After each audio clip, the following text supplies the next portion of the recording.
mayoría de nosotros sabemos lo que es vivir en un mundo seguro, un mundo bien, donde lo divino y sagrado debe ser siempre conservado y jamás perjudicado. Porque ¿quién somos nosotros para opinar sobre lo ya establecido?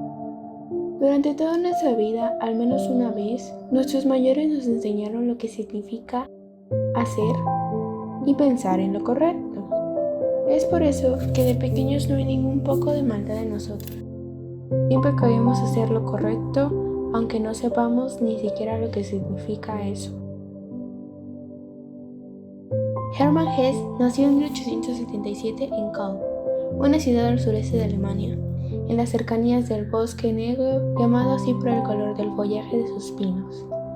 Perteneció a una familia de misioneros que pasó gran parte de su vida en India y tanto sus padres como su abuelo fueron una influencia para él. Este último no solo era capaz de hablar fluidamente alemán, inglés, francés e italiano, sino también de predicar en hindi y bengalí. Conocía además de las mencionadas al menos 10 lenguas. Hermann Hesse fue un niño rodeado de misticismos desde sus primeros años, en los cuales ya daba muestra de su carácter. Estuvo en muchas escuelas de las que fue expulsado por mal comportamiento e inadaptación. En 1919 publicó Damien bajo el seudónimo de Sinclair, el narrador del libro. Esta novela, en donde se ve la influencia del psicoanálisis, es catalogada como educativa porque muestra el crecimiento del personaje, su niñez y su adolescencia con todos los demonios característicos de estas etapas. La naturaleza del ser humano es compleja, nadie es completamente bueno ni completamente malo. Hasta el niño más angelical disfruta echando agua a la hormiga indefensa. El alma del hombre cobija la dualidad, el bien del mal, lo divino lo maldito, el día y la noche.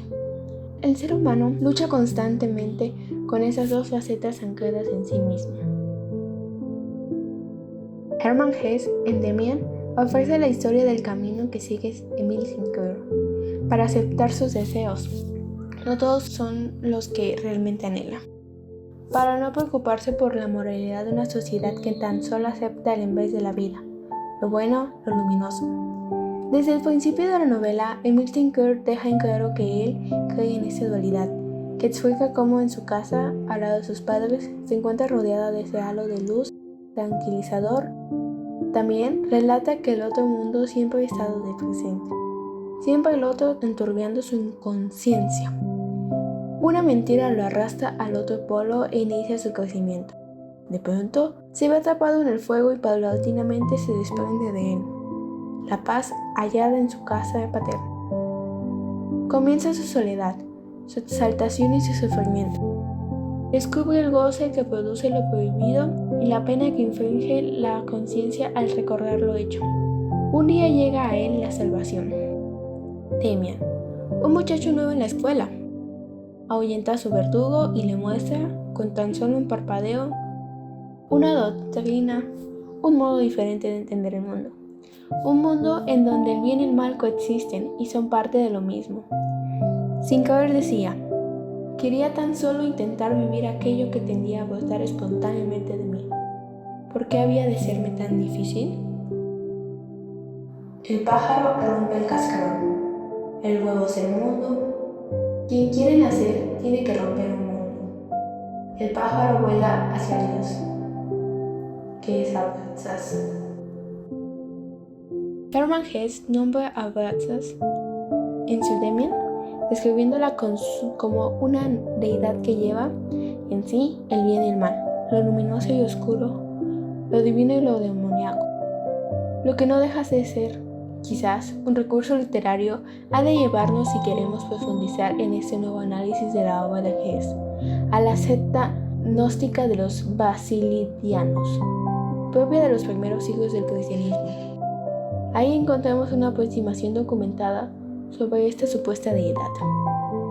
En esa época florece una amalgama filosófica que une los elementos filosóficos con creencias religiosas. Son los gnósticos. Arduo sería describir tan heterodoxo grupo en un podcast. Basta indicar que, A bien seguro, lo que interesó a Hermann Hesse de los gnósticos fue la apuesta de estos por alcanzar la salvación del alma, mediante la gnosis y no por las buenas obras o la obra redentora de Jesucristo. No creo que Hesse tuviera presente las desviaciones gnósticas propias del siglo XIX, que degeneraron en burdos esoterismos a la hora de recrear a su Emil Sinclair. Es obvio, tras una sencilla lectura de Demian, que los tiros no van por ahí.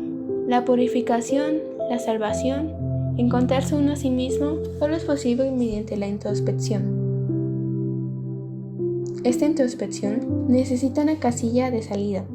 No solo la realidad es dualista, bien-mal, verdad-mentira, apariencia-realidad, sino que lo es el propio ser humano. Abraxas no es más que la concreción de todo esto en un símbolo al que adorar. Cada nuevo bajo el sol, Platón ya dijo lo mismo sin necesidad de oscuras elucubraciones. ¿Quién es Emil Sinclair? ¿Cómo es la vida de Emil Sinclair? Este juego de dualidades interiores y exteriores que dan lugar a una trama literaria. Demian es una especie de demiurgo platónico que le ayuda en el proceso, o un instrumento de Abraxas para conseguir lo mismo, la salvación del desvalido Sinclair. Un Sinclair atormentado por esa dualidad de su interior que no comprende. Sin embargo, lejos quedamos aún de analizar con objetividad, al menos desde el punto de vista de quien escribe estas líneas, la figura de Emil Sinclair y la pretensión de Hermann Hesse al escribir su Demian. Para concluir, esta novela alemana tiene muchos puntos positivos e interesantes, sostenidos a su increíble narración y su manera de relatar la vida del personaje principal y su confusión en la vida, como nos pasa a muchos. Me encantó cómo a lo largo de la trama se va transmitiendo el sentimiento que va experimentando y cómo indaga en tu pensamiento la duda en que si las cosas que haces o has hecho siempre en tu vida son las correctas en la sociedad.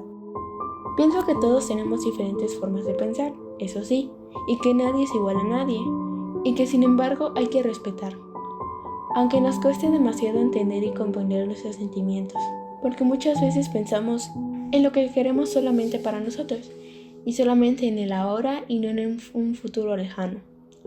Siempre entretenidos en distractores de la vida, nunca prestando atención a lo más importante en la existencia del ser humano, él mismo como persona. Puede ser que en la vida siempre nos digan sobre la verdadera existencia de un Dios puro y sincero, que nos amará a todos por igual y lo que hagamos en su nombre será por siempre y para siempre bueno y correcto. Pero la novela nos relata otra historia, una historia sobre un Dios de lo bueno y lo malo, y pensamos, ¿es eso posible? ¿Existirá? O al menos eso pensé yo al leer el libro. Pero llegué a una conclusión, tal vez no tan correcta ni pulcra.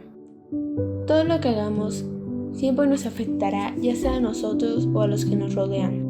No podemos pasar toda una vida estancados pensando en que los demás quieren que pensemos.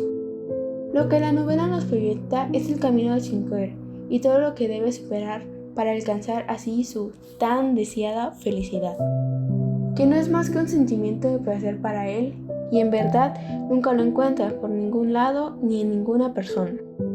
Al final se nos muestra cómo termina su aventura junto a Demian, su fiel amigo y guía, que al ser mayor siempre lo imitó, porque él pensaba que estaba bien todo lo que hacía. Sinceramente, me encantó el libro. Ya había oído hablar de él, pero no entendía lo suficiente como para leerlo y disfrutarlo. La verdad me identifiqué demasiado con el personaje de Emil Sinclair, que busca abrirse paso en su vida teniendo como guía el pensamiento de un joven pocos años mayor que él, y que desesperadamente busca qué hacer de su vida. Más que nada, le entendí como una búsqueda de su felicidad y el descubrimiento de nuevas cosas en su vida. Cosas que nunca esperó y que sin embargo, llega a un punto en el cual él ya está muy hundido y devastado por el alcohol y sin embargo logra encontrar esa pequeña motivación para levantarse y luchar por, según la sociedad en la que se crió, un buen futuro. Opino que cada individuo no nace sabiendo, sino que la propia sociedad en que vive lo forma, tanto en sus pensamientos como a su comportamiento. Y a veces uno mismo no tiene la culpa de cómo actúa, pero a veces hay que ponernos a pensar, ¿qué pasa si hago lo correcto?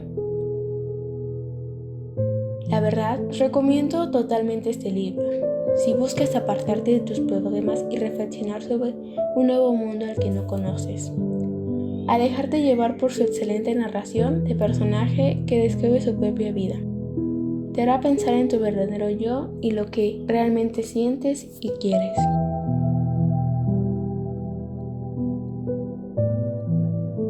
Muchas gracias por escuchar este podcast. Soy Naomi Regina y nos vemos en una próxima emisión, en un nuevo capítulo.